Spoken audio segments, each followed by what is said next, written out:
Hi friends, இன்னைக்கு நம்ம இந்த சீரிஸோட அடுத்த எபிசோட தான் பார்க்க போறோம். இந்த எபிசோடோட ஓப்பனிங்ல ஃபேங் ஏதோ ஒரு பொருளை கையில வச்சுட்டு பெட்ல படுத்துக்கிட்டே புலம்பிக்கிட்டு இருக்கான். அவளுக்கு என்னதான் ஆச்சு, அவன் ஏன் இப்படிலாம் பண்ணிட்டு இருக்கான்ற மாதிரி புலம்பிக்கிட்டு இருக்கான். அதுக்கப்புறமா கொஞ்சம் இரு, நான் எதுக்காக அவளை பத்தி இவ்வளவு யோசிச்சுட்டு இருக்கேன், அவ ஒன்னும் அனாதெல்லாம் கிடையாது, அவ அந்த போவு ஸ்கூல்ல சேர்ந்தவ, அவ இங்க இருந்து நேரம் அங்கதான் போயிருப்பா, நான் தான் தேவையில்லாம கவலைப்பட்டு இருக்கேன்ற மாதிரி யோசிச்சுட்டு இருக்கான். அதுக்கப்புறமா கைப்புள்ள பேசாம படுத்து தூங்குடான்ற மாதிரி யோசிச்சுக்கிட்டு குப்புறப்படுத்து தூங்கிட்டு இருக்கான். இந்த சீனை கட் பண்ணா அந்த போவு ஸ்கூல்ல காமிக்கிறாங்க. அந்த ஸ்கூலோட வாசலுக்கு முரட்டுத்தனமா கொஞ்சம் பேர் வந்து நிக்கிறாங்க.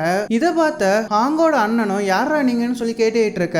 இவங்க இந்த சீரிஸோட ஸ்டார்டிங்ல ஹாங் கூட சண்டை போட்டு அந்த டோர்னமெண்ட்ல தோத்து போன ஸ்கூல சேர்ந்தவங்க தான். அந்த ஸ்கூலோட லீடர் ஹாங்கோட அண்ணனை பார்த்து, உங்க கூட டோர்னமெண்ட்ல கலந்துகிட்டோம்ல அந்த ஸ்கூலோட லீடர் தான் நானு, பப்ளிக்ல என்ன பேசிக்கிறாங்கன்னா அந்த டோர்னமெண்ட்ல ஜெயிச்சது நீங்க தான், ஆனா எங்க இன்ஃபுளுன்ஸை பயன்படுத்தி தான் நாங்க அந்த டோர்னமெண்ட்ல வின் பண்ணோம், நாங்க உங்ககிட்ட தோத்து போயிட்டோன்ற மாதிரி பப்ளிக்ல பேசிக்கிறாங்க, அதனால எங்க ஸ்கூலோட மானமே போயிடுச்சு, அதை நாங்க இன்னைக்கு சரி கட்டியே தீரணும், ஒழுங்கு மரியாதை நீ அந்த ஹாங்க வர சொல்லுன்ற மாதிரி பேசிக்கிட்டு இருக்கான். அதை கேட்ட லூலியும், எதுக்கு இவ்வளவு கோவப்பட்டு இருக்கீங்க, கொஞ்சம் பொறுமையா இருங்க, நம்ம வேணா உள்ள போய் கொஞ்சம் டீ சாப்பிட்டுட்டே பேசலாமான்னு சொல்லிக்கிட்டு இருக்க. அந்த ஆளும் வெறப்பா அவளை வர சொல்லுன்ற மாதிரி நின்னுட்டு இருக்கான். இதுக்கப்புறமா ஹாங்கும் அந்த இடத்துக்கு வந்து பாக்குறா. அப்பா அவளோட அண்ணன் லூலி அவளை பார்த்து, எம்மா தங்கச்சி இப்ப நிலைமை சரியில்லை, நான் வேணா போலீஸை கூப்பிடவான்ற மாதிரி சொல்லிக்கிட்டு இருக்கான். அதை கேட்டு ஹாங்கும், அதெல்லாம் ஒன்றும் பண்ண வேண்டாம், இவங்களை நானே பாத்துக்கிறேன்ற மாதிரி சொல்லிட்டு வந்து அந்த கேங்கோட லீடர் கிட்ட பேசுறா. உங்களுக்கு என்ன வேணும், எங்க ஸ்கூல் ரொம்ப சின்னதுதான், அதுக்காக நாங்க பிரச்சனையை பார்த்து பயப்படுவோம்னு கிடையாது, எங்க கிட்ட பிரச்சனை வச்சுக்கிட்டீங்கன்னா உங்களுக்கு தான் பிரச்சனையாகும்ன்ற மாதிரி சொல்லிக்கிட்டு இருக்கா.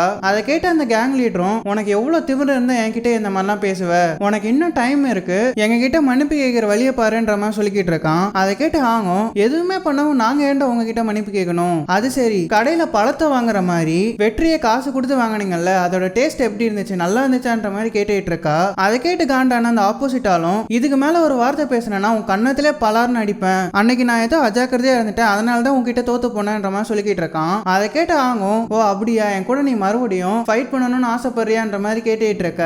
அதை கேட்டு அந்த லீடரும், ஓ உனக்கு இப்படி வேற ஒரு எண்ணம் இருக்கா, உன் ஆசை அதுனா சரி, நான் உன் கூட சண்டை போடுறேன், உன்னை 3 அடியில மண்ணக்கவ வைக்கிறேன்ற மாதிரி சொல்லிக்கிட்டு இருக்கான். இதெல்லாம் கேட்டுட்டு இருந்த ஹாங்கோட அண்ணன் லூலிக்கும் ஒரே பயமா இருக்கு, இவங்களை நான் சமாளிக்குவான்ற மாதிரி ஹாங்க கிட்ட கேட்டுட்டு இருக்க. அதை கேட்டு ஹாங்கும், அதெல்லாம் ஒன்றும் தேவையில்ல, இதை நானே பாத்துக்கிறேன்னு சொல்லிக்கிட்டு இருக்கா. அதை கேட்டு அவளோட அண்ணனும் அங்கிருந்து போயிடுறான். இதுக்கப்புறமா ஹாங்கும் வா மோதி பாத்துடலான்ற மாதிரி அந்த லீடரை பார்த்து சொல்லிக்கிட்டு இருக்க. இதை கேட்டுட்டு இருந்த போய், இங்க பாரு ஏன் இப்பெல்லாம் பேசிட்டு இருக்க, என்னால போன தடவை மாதிரி உனக்கு ஹெல்ப் பண்ண முடியுமான்னு தெரியலன்ற மாதிரி சொல்லிக்கிட்டு இருக்கா. அதை கேட்டு ஹாங்கும், இதை நானே சொந்தமா பாத்துக்கிறேன்ற மாதிரி சொல்லிக்கிட்டு இருக்கா. இதுக்கப்புறமா அந்த லீடரும் வரப்ப போஸ் எல்லாம் கொடுத்துட்டு ஹாங்க அடிக்க வரான். ஹாங்கும் அவன் கூட சண்டை போட்டுட்டு இருக்கா. அதுல அந்த ஆளும் பலமா அடிக்க ஹாங்கும் ஒரு நிமிஷம் திகச்சு போய் நின்னுட்டு இருக்கா, என்ன பண்றதுன்னு சொல்லிட்டு. அப்போ அந்த போய் ஹாங்க பார்த்து, இங்க பாரு இதெல்லாம் உன்னால சமாளிக்க முடியாது, அந்த ஆள் யூஸ் பண்ற ஸ்னேக் ஸ்டைல் ரொம்பவே பவர்ஃபுல்லானது, அது உன்னை ரொம்பவே காயப்படுத்தும்ன்ற மாதிரி சொல்லிக்கிட்டு இருக்கா. அதை கேட்டு ஆகும், இல்ல இதை என்னால சமாளிக்க முடியும்னு சொல்லிட்டு அந்த ஆள் கூட மறுபடியும் சண்டை போட்டுட்டு இருக்கா. இவங்க 2 பேரும் சண்டை போட்டுட்டு இருந்ததை பார்த்த அந்த லூலியும் ஹாங்க கிட்ட, இதை நான் எதிர்பார்க்கவே இல்ல, இவங்க இப்பெல்லாம் பண்ணுவாங்கன்னு எனக்கு தெரியாதுன்ற மாதிரி சொல்லிக்கிட்டு இருக்கான். இதுக்கப்புறமா இவங்க 2 பேரும் இப்படியே சண்டை போட்டுட்டு இருக்க ஹாங்க சமாளிக்க முடியாம திணறிக்கிட்டு இருக்கா. இதெல்லாம் பார்த்துட்டு இருந்த போயவும், இங்க பாரு என்ன உன்னோட உடம்புக்குள்ள வரதுக்கு அலோ பண்ணு, இவனுங்க உனக்கு பண்ணது எல்லாத்தையுமே சேர்த்து வச்சு அவனுங்க பின்பக்கத்தை கிழிச்சு விட்டுறன்ற மாதிரி சொல்லிக்கிட்டு இருக்கா. அதை கேட்ட போயவும், அதெல்லாம் ஒன்றும் தேவையில்லை, இதை நானே சொந்தமா பாத்துக்கிறேன்னு சொல்லிட்டு அந்த ஆள் கூட பயங்கரமா சண்டை போட்டுட்டு இருக்கா. இவளால சமாளிக்கவே முடியல. அந்த ஆளும் ஃபோர்ஸா அடிக்க ஹாங் கீழே விழ போறா. அப்ப கரெக்டா அங்க வந்த ஃபேங் ஹாங்க தாங்கி பிடிக்கிறான். அதுக்கப்புறமா அந்த ஆள் விடாம ஹாங்க அடிக்க வர ஃபேங் குறுக பூந்து அந்த அடியை வாங்குறதுக்காக நின்னுட்டு இருக்கான். இதை பார்த்து ஹாங் ஃபேங்க தள்ளி விட்டுட்டு அந்த அடியை இவளோட வயித்துல வாங்கிக்கிறா. இதுக்கப்புறமா ஹாங்க சுருண்டு விழுகிறா. இதுக்கப்புறமா அந்த ஆப்போசிட் ஸ்கூலோட லீடர் கிட்ட அவனோட ஸ்டூடெண்ட் ஒருத்தன் வந்து, இங்க பாருங்க குருநாதா நிலைமை சரியில்லை, நைஸா இங்க இருந்து ஓடி போயிடலான்ற மாதிரி சொல்லிக்கிட்டு இருக்க. அந்த லீடரும் சரின்னு சொல்லிட்டு ஹாங்க பார்த்து, இங்க பாரு நீ என்னோட மூவ்ஸ் எல்லாம் ரொம்பவே அழகா பிளாக் பண்ண, என் கூட யாருமே இந்த அளவுக்கு தாக்கு பிடிச்சது கிடையாது, இருந்தாலும் நான் உன்னை விட மாட்டேன், இப்ப இங்க இருந்து கிளம்புறேன்னு சொல்லிட்டு அங்க இருந்து போயிடுறான். இதுக்கப்புறமா லூலி ஃபேங்னு சொல்லிட்டு எல்லாருமே ஹாங்க வந்து பாத்துட்டு இருக்காங்க. அப்ப ஃபேங், உனக்கு ஒன்னும் ஆகல, நான் உன்னை டாக்டர்கிட்ட கூட்டு போறேன்னு சொல்லிட்டு அவளை அங்க இருந்து தூக்கிட்டு ஹாஸ்பிட்டல் போறான். இதுக்கு அடுத்த சீன்ல ஹாங் ஒரு ஹாஸ்பிட்டல் பெட்ல இருக்கா. அவளோட உடம்ப போயை கண்ட்ரோல் எடுத்துக்கிட்டு அவளோட பவரை வச்சு ஹாங்கோட உடம்ப சரி பண்ணிட்டு இருக்கா. அப்போ ஹாங்க கிட்ட, நீ எதுக்காக அந்த அடியை வாங்கிக்கிட்ட, அதுவும் அவனை காப்பாத்துறதுக்காகன்ற மாதிரி கேட்டுட்டு இருக்க. அதுக்கு ஹாங்கும், அந்த அடி என்னாலே தாங்க முடியல, அதை அவன் எப்படி தாங்கி இருப்பான்ற மாதிரி சொல்லிக்கிட்டு இருக்கா. அதை கேட்ட போயவும், அவன் ஒரு ஃப்ராடு பையன், அவன் உனக்கு என்ன பண்ணான்றத மறந்துட்டியான்ற மாதிரி சொல்லிக்கிட்டு இருக்கா. அதை கேட்ட ஹாங்கும், அதை விட்டு தள்ளு, அதான் என் உடம்பு நீ சரி சரி பண்ணிட்டு இருக்கலன்ற மாதிரி சொல்லிக்கிட்டு இருக்கா. இதே நேரத்துல இன்னொரு பக்கம் ஃபேங்கும் லூலியும் அந்த டாக்டர் கிட்ட ஹாங்குக்கு என்ன ஆச்சு, அவன் நல்லா இருக்காளன்ற மாதிரி கேட்டுட்டு இருக்க. அப்போ அந்த லூலி அந்த டாக்டரை பார்த்து, ஆமா என்னோட 2 கண்ணால பார்த்தேன், இவனுக்காக அவ அடி வாங்கி கீழே விழுந்துட்டா, அவ இப்ப எப்படி இருக்கா, எனக்கு ரொம்ப பயமா இருக்குன்ற மாதிரி கேட்டுட்டு இருக்கான். அதை கேட்ட அந்த டாக்டரும், ஏன் இப்படி கேட்டுட்டு இருக்கீங்க, அவ ரொம்ப நல்லா தான் இருக்கா, உடம்புல எந்த விதமான இன்ஜுரியும் இல்லன்ற மாதிரி சொல்லிக்கிட்டு இருக்காரு. அதை கேட்டோடனே தான் ஃபேங்குக்கும் லூலிக்கும் உயிரே வருது. இதுக்கப்புறமா அந்த டாக்டரும், ஆமா அவளுக்கு எப்படி இந்த மாதிரியான அடிபட்டுச்சு, என்ன ஆச்சுன்னு சொல்லி கேட்டுட்டு இருக்க.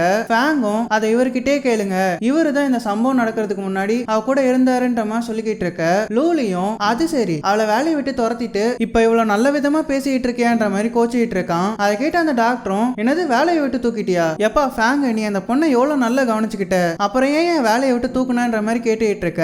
அதை கேட்ட ஃபேங்கும், ஐயோ இல்ல டாக்டர், நான் ஒன்னும் அந்த பொண்ணை வேலையை விட்டு தூக்கல, எல்லாரும் தப்பா புரிஞ்சுக்கிட்டு இருக்காங்க, அதான் நான் அவளை வெளியே கூட்டு போய் இதை பத்தி பேசலான்னு இருந்தேன்னு சொல்லிக்கிட்டு இருக்கான். அதை கேட்ட லூலியும், இப்ப நீ அவளை வெளியே கூட்டு போய் பேசினா அவ எப்படி சரியாவான்ற மாதிரி சொல்லிக்கிட்டு இருக்க.